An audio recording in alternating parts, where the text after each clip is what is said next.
Tchoukball on Fire, Episode 9. Welcome to our big weekly forecast that you can follow on subscribe at www.tchoukballonfire.com. Okay, Tchoukball Nation, I'm simply thrilled to introduce my guest today, Philip Moore, who lives in UK. He's the Chief Executive Officer of Tchoukball UK, the governing body of Tchoukball in England. He discovered Tchoukball in 1993, and in 2000 he was the leader of the team which participates to the Geneva International Tchoukball Tournament. He was able to convince Transworld Sport to broadcast this event and shot the final game, which was a big push for the development of Tchoukball in England. So Phil, I have been given to Tchoukball Nation a little overview, but take a minute to tell us about yourself. We want to know you, and then tell us how you discovered Tchoukball. Hi Pierre. I started to play Tchoukball in the early 1990s. I discovered it through some friends of mine, and I started playing at club level at a local club, became secretary of what was then the British Tchoukball Association, and I played from club level right the way through to international level, starting in 2000 in Switzerland. And I continue to organise nationally the organisation, which was the British Tchoukball Association. We moved through to the Tchoukball Association of Great Britain, and through to what is now Tchoukball UK, where we've actually formed a business to run Tchoukball here in the UK with myself as Chief Executive Officer. Excellent, thank you very much, Phil. So what was the appeal of Tchoukball and why did you want to promote it? The appeal of Tchoukball for me, I was never very good at mainstream sports, and I wanted to play something different, a completely different sport, and Tchoukball really offered that to me. It's got great ethics behind the sport. You could see that, and that those ethics go club level right the way through to international level. And it appealed to me because it allows all players to excel to their full potential. And it's a team sport, but it's a team sport unlike anything I'd ever played before, really. But did you play another sport before Tchoukball? I played football very badly. I mean, football, European football, soccer. Soccer, yeah. So tell us a little bit about how the game spread out in the UK. It all started in the UK with John Andrews. He brought it back from Switzerland with having spoken to both Michel Favre and Dr. Herman Brandt. He brought it back to Cheltenham, to a college in Cheltenham, where he delivered the sport to trainee PE teachers. They then took it out to their schools as they qualified, and we achieved a lot of contact with people about the sport that way, but it was very much in small clusters dotted around the country. There was a national league which was set up. We also had children's competitions going, which included Junior European Festival, organised down in Portsmouth. And I used to organise the National Youth Tchoukball Championships as well. Okay, excellent. Thank you. What has been the biggest challenge you have been facing while promoting the game in the UK? We've come across a few challenges over the years. The main ones being funding. It's very hard to get a new sport off the ground with no external funding. Exposure has been a really hard one as well. You know, people ask, what is it? Or they certainly used to. Um, and contacting the right people was always a big challenge. We had something in the UK over the last few years called the School Sport Network, which was a fantastic system. It was set up by the Youth Sport Trust, and that started to help us speak to the correct people, the right people in schools, which were called partnership development managers, and that was a great system.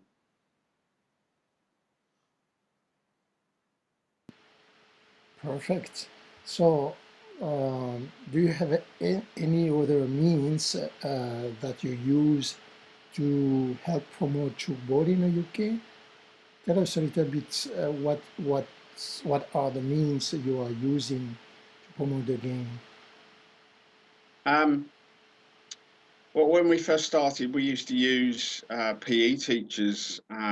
So we would use individual PE teachers in individual schools, and that had some really positive successes. And a lot of the players that play today, the older senior level players, came through that channel. Um, the drawback of that is it only attracts a small number of players from each area. And it didn't really enable competition to develop within areas as well, because it would have been one school playing as opposed to a number of schools playing. Um, and that to us was the biggest problem that we had, really, to promoting Tchoukball. So during the pre-interview, you were talking about you get from Tchoukball, what's that, to Tchoukball, how do we play, right?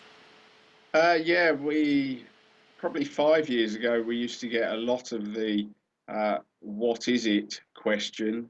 Um, And actually, recently, over the last 2 to 3 years, we've noticed a shift in that attitude where people are now asking how they can get equipment, and at what price equipment is, and how they can coach, as opposed to what the sport is. So we're definitely getting out there to our potential customer base. Well, this is good news. Tell us about Tchoukball today in the UK. I'm thinking of number of teams, leagues, tournaments. How did they are organized in UK, like junior and youth Tchoukball activities? I heard that you have also a Tchoukball Beach Festival. Yes, our Bournemouth Beach Festival, not as big as Rimini. Um, I think Tchoukball over the last 3 years has taken off massively in the UK. We are now working with some very key partners, such as the Youth Sport Trust. We're working on a project called the Matalan Sporting Promise, which engages lots of schools around the country. It's a funded project, and it's about driving alternative sports into schools. So we are one of 12 other sports in the project, and that's really key now to getting Tchoukball into schools.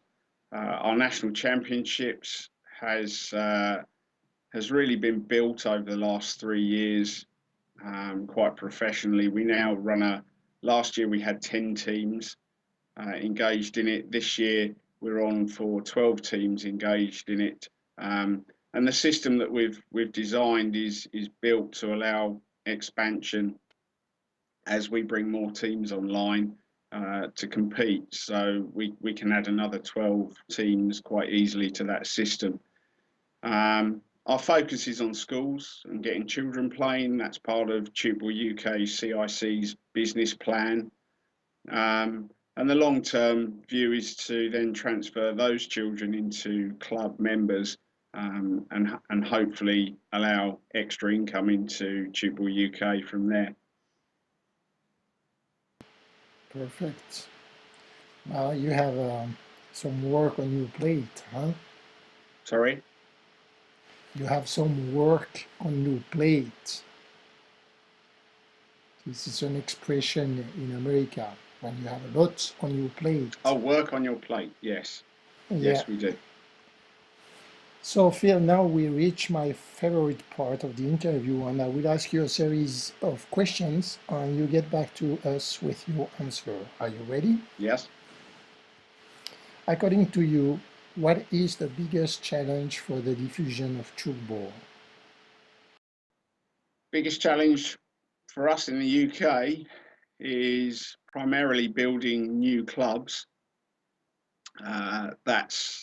That's really important to what we're doing, um, and it's about getting the right people to run these clubs as well. Um, and and the other problem that we have is the travelling distance for teams to attend competitions. So more clubs, more teams, and less travel hopefully in the future.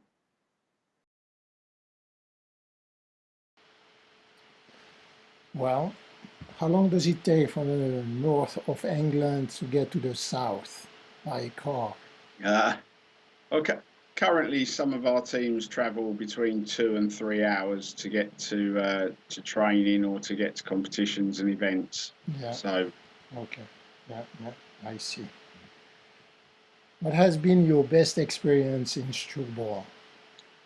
my best experience is probably Switzerland 2000.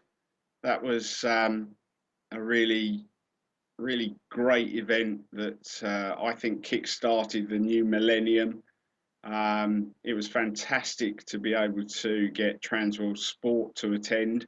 Back in 2000, they were a really big TV program, and uh, and they really helped to advertise the sport to quite a lot of people, not only here in the UK, but around the world as well.